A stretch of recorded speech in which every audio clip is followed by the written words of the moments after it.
Je vais répondre à monsieur qui était très, très emballé, et tant mieux s'il y croit, hein. Tant mieux si vous y croyez, parce que vous êtes un des seuls.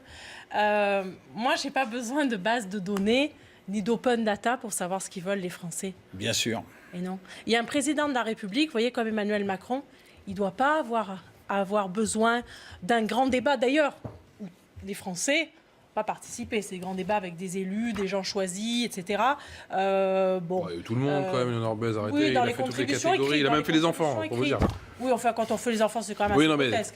Bon, on est tombé quand même, c'est le grand débat, c'est vraiment la grande débâcle. Mais d'en être à vouloir faire un grand débat, avec des thèmes d'ailleurs imposés. Mais non. Parce que finalement, pour connaître les Français, alors qu'on est président de la République française et qu'on est président. S'il avait pris des mesures en décembre, il ne consulte pas. C'est quand même assez extraordinaire. Voilà. C'est quand même assez extraordinaire. Pour consulter les Français, vous savez, il y a trois choses.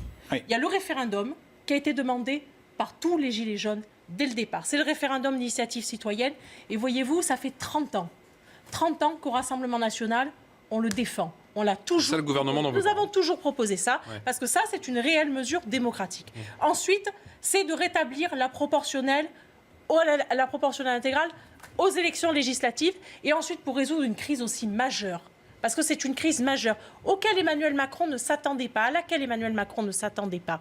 Cette crise majeure, c'est toujours de dissoudre l'Assemblée nationale. Les moyens, ils sont constitutionnels, ils existent. Ce sont des moyens institutionnels, constitutionnels pour sortir de cette crise. Et ce n'est pas un grand débat qui aujourd'hui voit un Macron isolé, pour lequel il y a eu deux réponses.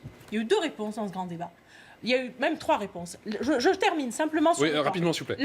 La première réponse, ça a été, lors des vœux du 1er janvier, ça a été « je ne changerai pas de politique ». La deuxième réponse sur la démocratie, c'est pas vrai.